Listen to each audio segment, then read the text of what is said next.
नमस्कार दोस्तों, स्वागत है आपका the soul of Buddha YouTube channel में। आज हम बात करने वाले हैं एक ऐसे विषय पर जो हर किसी के जहन में होता है, धोखेबाज लोगों को कैसे पहचाने।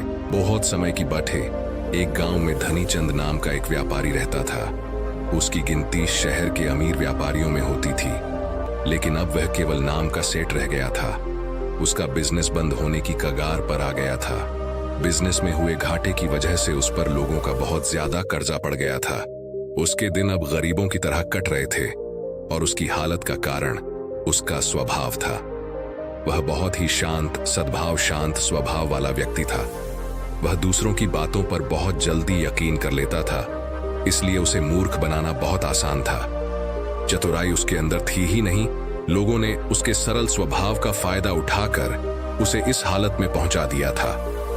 उसके कुछ चतुर दोस्तों, रिश्तेदारों और अन्य व्यापारियों ने उसके खिलाफ साजिश रचकर उसे अपनी चिकनी चुपड़ी बातों में ऐसा फंसा लिया कि उसका बिजनेस बंद होने की कगार पर पहुंच चुका था।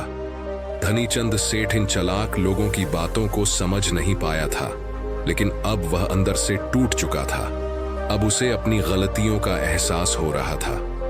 एक दिन धनीचंद सेठ के सामने उन लोगों की सच्चाई सामने आ जाती है।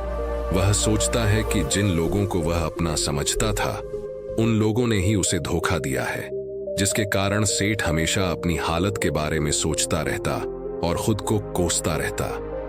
अब उसके दिन बहुत ही तनाव वाले और उदासी के साथ बीत रहे थे। उसकी पत्नी अक्सर उससे झगड़ा करती रहती। अन्य सेठ अब अपना कर्जा मांगने के लिए हर रोज उसके घर पर आते। एक लंबी सेठों की भीड़ ने उसे बहुत ही ज्यादा गहरे सदमे में डाल दिया था। वह अब उन सेठों से बचता बचाता छिपने लगा। अपनी इस हालत से परेशान होकर उसने आत्महत्या करने का फैसला किया और वह आत्महत्या करने के लिए दूर एक पहाड़ी की ओर चल पड़ा। रास्ते में उसे एक महात्मा की कुटिया दिखाई दे। कुटिया में बहुत शांति और सुकून था। सेठ धनीचंद ने देखा कि उस महात्मा के सामने कुछ लोग बैठे हुए हैं और वे उनसे अपनी समस्याओं का समाधान पूछ रहे हैं। यह देखकर सेठ को बहुत ही ज्यादा जिज्ञासा हुई। कुटिया से बाहर आ रहे एक व्यक्ति को उसने रोका और महत्व के बारे में वह पूछने लगा।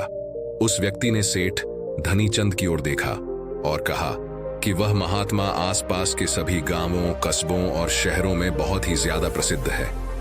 वह बहुत ही अधिक बुद्धिमान है।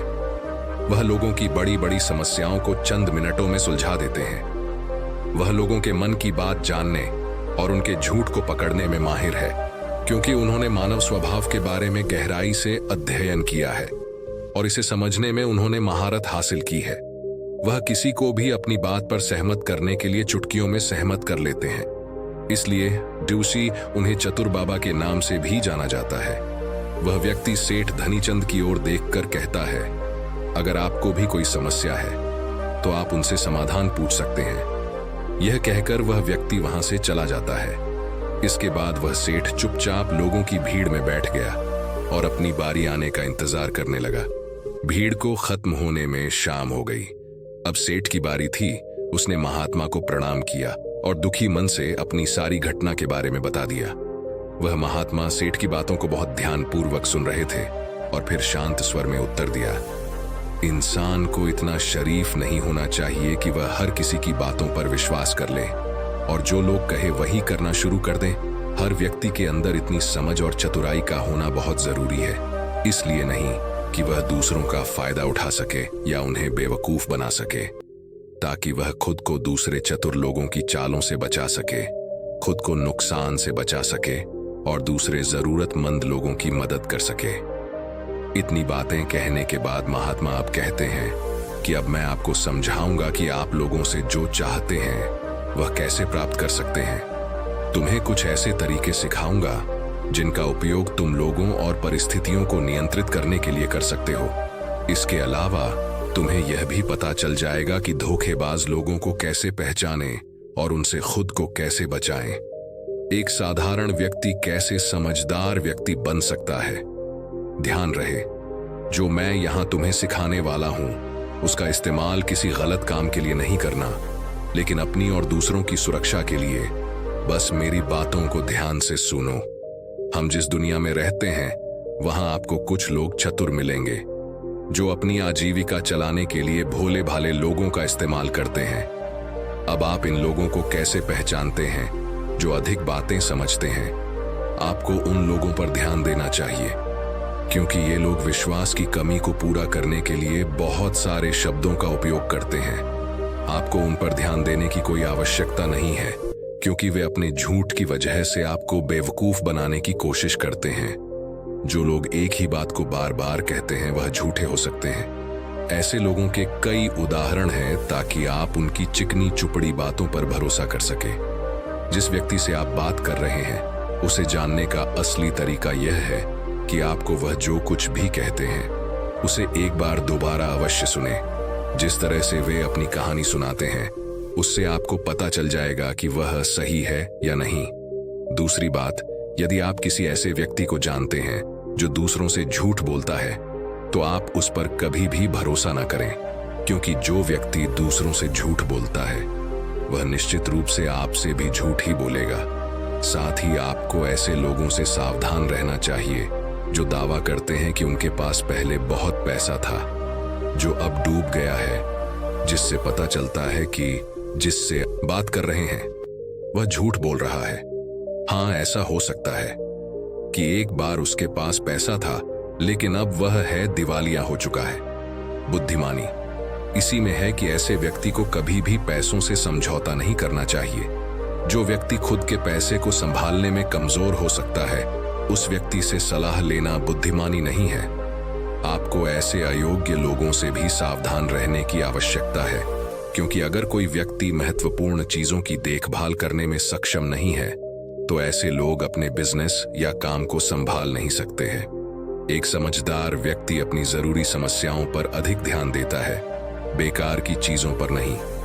एक और वह व्यक्ति जो हमेशा अपनी बात दोहराता है और बार बार कसम खाता है, वह व्यक्ति झूठा होता है। इसलिए ऐसे व्यक्तियों पर भी कभी भरोसा नहीं करना चाहिए।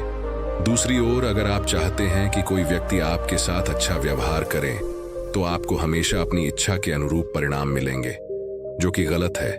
आपको हमेशा एक बात याद रखनी चाहिए कि लोग वही चाहते हैं जो उन्हें कभी नहीं मिल सकता। इसलिए अगर आप ऐसा चाहते हैं कि किसी काम को पूरा करने के लिए आप उसे बार बार करें और आप उसे हासिल कर सकते हैं जो खुद फायर नहीं जा सकता, इसके लिए तुम्हें 2 नियमों पर ध्यान देना होगा। पहला नियम, जिस व्यक्ति को आप अपने वश में करना चाहते हैं उसे वह दे जो वह चाहता है या फिर जिसे वह हासिल करना चाहता है।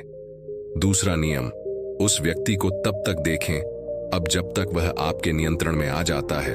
तो देखिए कितना दुख होता है जब आप उसे वह देना बंद कर देते हैं जो वह चाहता है, जब भी आपको लगता है कि वह आपको हल्के में ले रहा है। इसलिए जो आपने उसे दिया था उसे वापस ले लें। यह बात उस व्यक्ति को एक कमी और खालीपन का एहसास कराएगी, जिससे वह आपकी बात दोबारा सुनने को तैयार हो जाएगा। तीसरा नियम, जब कोई व्यक्ति ऐसा व्यवहार करता है जैसे कि वह सब कुछ जानता है, तो निश्चित रूप से आप एक ऐसे व्यक्ति से बात कर रहे हैं जिसमें बुद्धि की कमी है। सच तो यह है कि जो व्यक्ति यह मानता है कि वह कुछ नहीं जानता, वह अंततः सबसे बुद्धिमान होता है और जीतता है। यदि आप अपने आसपास के लोगों और स्थितियों पर नियंत्रण रखना जानते हैं तो सबसे अच्छा तरीका विनम्र और नम्र होना है। इससे पता चलता है कि आप बाहर के लोगों से झगड़ा नहीं करना चाहते हैं। अपनी शारीरिक भाषा को विनम्र रखें।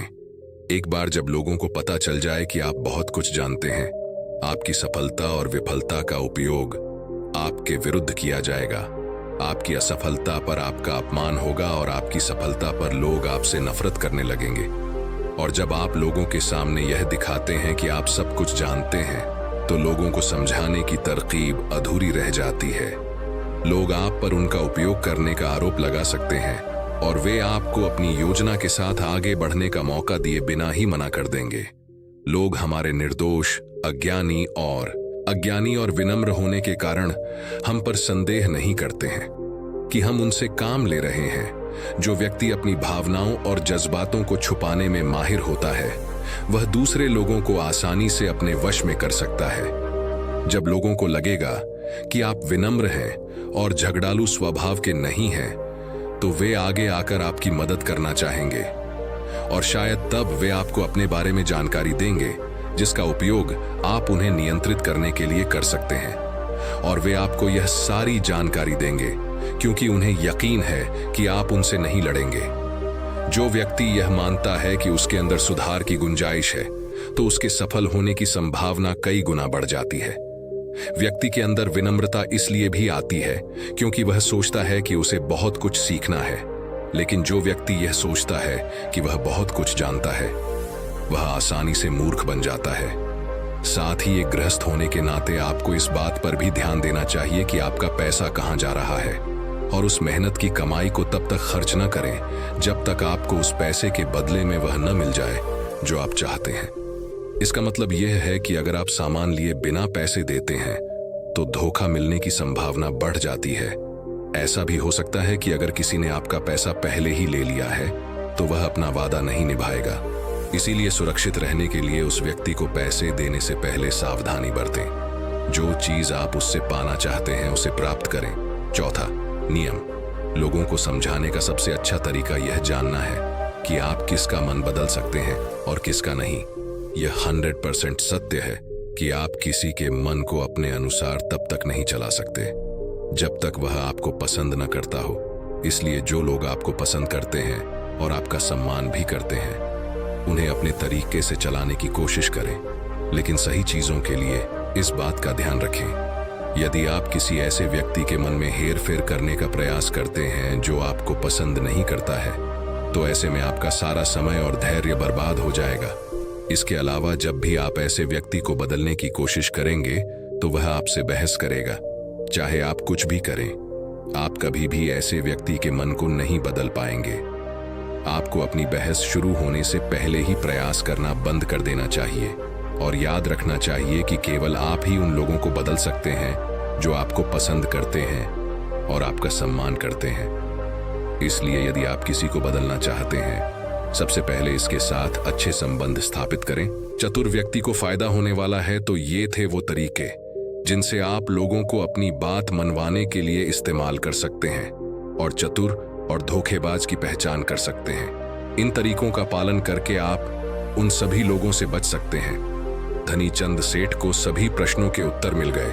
उन्होंने महात्मा को उनके बहुमूल्य जानकारी देने के लिए धन्यवाद प्रकट किया और अपने घर वापस लौट आए। इसके बाद धनी चंद सेठ ने बहुत मेहनत की और इस कहानी में बताए गए नियमों का पालन किया। इसके बाद वह फिर से एक अच्छा व्यापारी बन गया। दोस्तों, उम्मीद करता हूं इस कहानी से आपको बहुत कुछ सीखने को मिला होगा। धन्यवाद।